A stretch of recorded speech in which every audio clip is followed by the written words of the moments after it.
Please be rest assured. Please be rest assured. I will not ask Dr. William Campbell to have deadly poison because I don't want to jeopardize the debate. What I'll do, I will only ask him to speak in foreign tongues, in new languages. And as many of you may be aware, that India is a land which has more than 1,000 languages and dialects. Only thing I request him is to say these three words, 100 rupees, in the 17 official languages. There are only 17 official languages in India. And to make it easier for Dr. William Campbell, I've got a 100 rupee note. And this has all the 17 languages mentioned here. Besides English and Hindi, I will help him. I'll give him a beginning. 100 rupiah in Hindi. The remaining 15 languages are here. I'll request him to read. I know the test says they will speak foreign languages on their own, without help of reading. But I want to make the test easier. I want to see someone passing the test. I have not seen anyone. So if he can't say it on his own or from his memory, at least read it. I don't mind. I will accept it. And I request the chairperson to give it to Dr. William Campbell. He has his rebuttal. 15 languages, 100 rupiah, 3 words only. What does the Bible say regarding hydrology? Bible says in Genesis, chapter number 9, verse number 13 to 17, that after God, at the time of Noah, submerged the world by flood, and after the flood subsided, he said, I put up a rainbow in the sky as a promise to the humankind never to submerge the world again by water. To the unscientific person, it may be quite good. Oh, rainbow is a sign of Almighty God, never to submerge the world by flood again. But today we know very well that rainbow is due to the refraction of sunlight with rain or mist. Surely there may have been thousands of rainbows before the time of Noah, peace be upon him. To say it was not there before Noah's time, we have to assume that the law of refraction did not exist, which is unscientific. In the field of medicine, the Bible says, in the book of Leviticus, chapter number 14, verse number 49 to 53, it gives a novel way for disinfecting a house from plague of leprosy. Disinfecting a house from plague of leprosy. It says that take 2 birds, kill 1 bird, take wood, scarlet, hyssop, and the other living bird, dip it in water, and under running water, later on, sprinkle the house 7 times with it. Sprinkle the house with blood to disinfect against plague of leprosy. We know blood is a good media of germ, bacteria, as well as toxin. I hope Dr. William Campbell doesn't use this method of disinfecting the OT, the operation theatre. It's mentioned in the book of Leviticus, chapter number 12, verse number 1 to 5. And we know medically that after a mother gives birth to a child, the postpartum period, it is unhygienic. To say it's unclean religiously, I've got no objection. But Leviticus chapter number 12, verse number 1 to 5 says that after a woman gives birth to a male child, she will be unclean for 7 days. And the period of uncleanliness will continue for 33 days more. If she gives birth to a female child, she'll be unclean for 2 weeks. And the period of uncleanliness will continue for 66 days. In short, if a woman gives birth to a male child, a son, she is unclean for 40 days. If she gives birth to a female child, a daughter, she is unclean for 80 days. I would like Dr. William Campbell to explain to me scientifically how come a woman remains unclean for double the period if she gives birth to a female child as compared to a male child. The Bible also has a very good test for adultery. How to come to know a woman has committed adultery. In book of Numbers, chapter number 5, verse number 11 to 31. I'll just say in brief. It says that the priest should take holy water in a vessel, take dust from the floor and put it into the vessel, and that's the bitter water. And after cursing it, give it to the woman. And if the woman has committed adultery, after she drinks it, the curse will enter her body, the stomach will swell, the thigh will rot, and she shall be cursed by the people. If the woman has not committed adultery, she will remain clean and she will bear the seed. A novel method of identifying whether a woman has committed adultery or not. You know, today in the world, there are thousands of cases pending in different parts of the world, in different courts of law, only on the assumption that someone has alleged that the woman has committed adultery. I had read in the newspapers, and I came to know from the media, that the president of this great country, Mr. Bill Clinton, he was involved in a sex scandal about 2 years back. I wonder that why didn't the American court use this bitter water test for adultery? He would have gone scot-free immediately.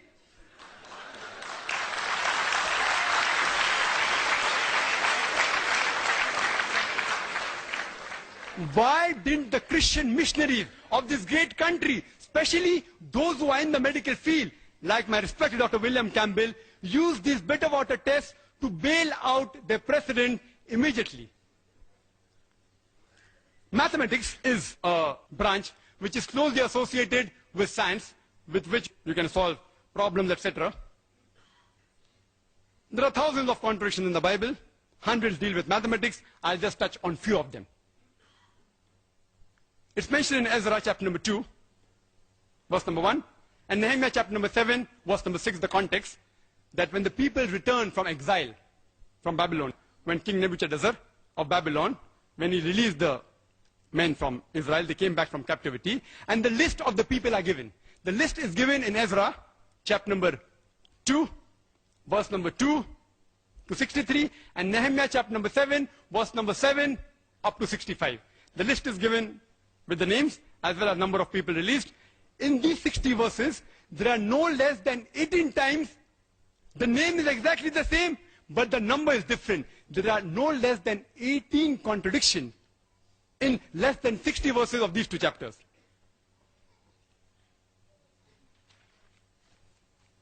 This is the list. I don't have time to run through the list. There are no less than 18 different contradictions in less than 60 verses. Further, it's mentioned in Ezra, chapter number 2, verse number 64, that the total congregation, if you add up, it comes to 42,360. And if you read in Nehemiah chapter number 7, verse number 66, they also totally the same, 42,360. But if you add up all these verses, which I had to do my homework, this is a list. This is the list of Ezra. This is the list of Nehemiah. Ezra chapter number 2, Nehemiah chapter number 7. If you add up, I had to do my homework. If you add up, in Ezra chapter number 2, it doesn't come to 42,360, it comes to 29,818. And if you add up Nehemiah chapter number 7, even there it doesn't come to 42,360, it comes to 31,089. The author of the Bible, presumed to be Almighty God, does not know simple addition. If you give this problem even to a person who's passed elementary school, he'll be able to get the right answer.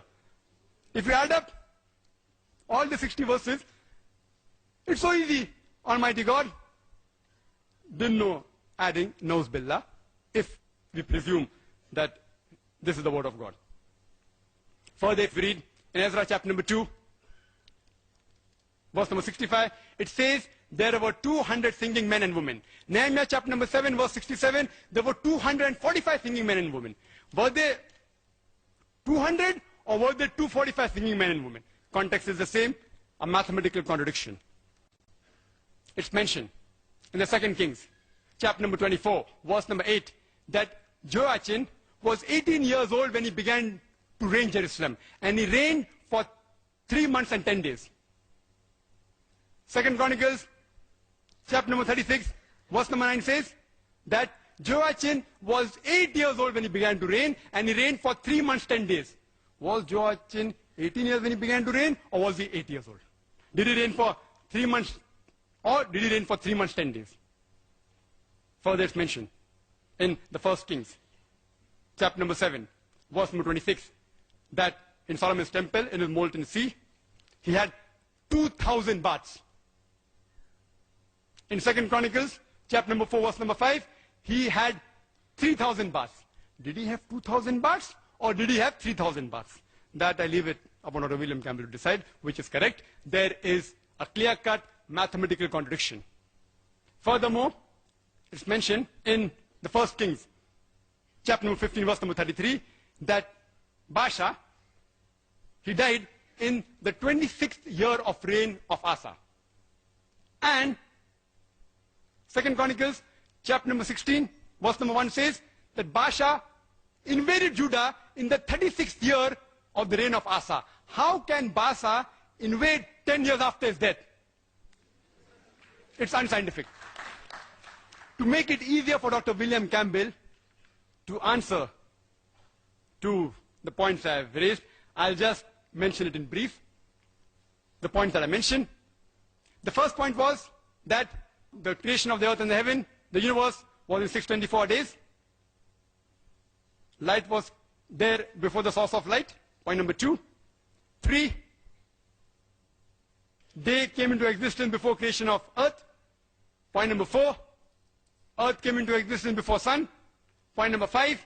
Vegetation came into existence before sunlight. Point number 6. Light of the moon is its own light. Point number 7. The earth, will it perish or will it abide forever? Point number 8. The earth has got pillars. Point number 9. The heavens have got pillars. Point number 10. God said you can have all plants and all vegetation, including the poisonous plants. Point number 11. The scientific test, the falsification test of Mark chapter number 16, verse number 17 and 18. Point number 12. A woman remains unclean for double the period if she gives birth to a daughter as compared to a son. Point number 13. Using blood to disinfect the house against plague of leprosy. Point number 14. How do you find out the bitter water test for adultery? Point number 15. 18 different contradictions in less than 60 verses of Ezra chapter 2 and Nehemiah chapter number 7. I didn't count them as 18 different, I've counted them only as one. Point number 16. The total is different in both the chapters. Point number 17.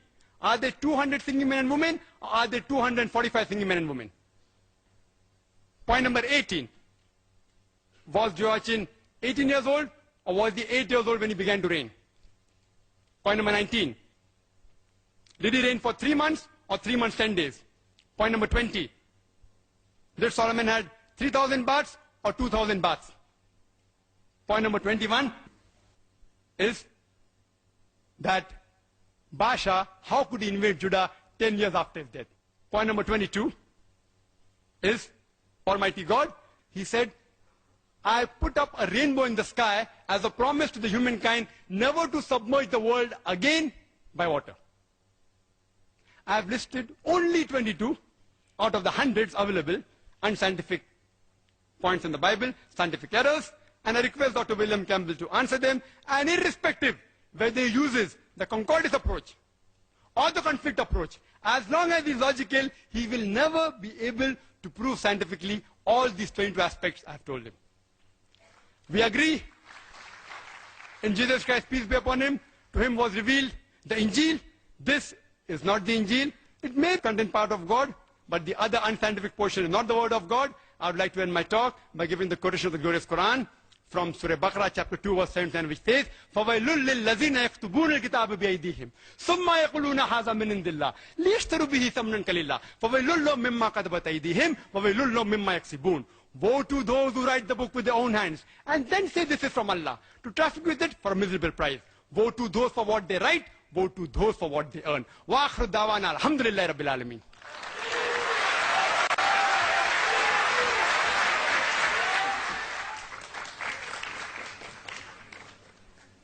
Dr. Naik has talked about the day and the periods. The day in the Bible also can have the time of a long period. Doesn't have to be 24 hours, as Dr. Bukai wanted to insist in his book. And I believe that it was long periods of time. And there are these problems that he has said, and I don't deny them, and I don't have good answers for them. But I will tell about...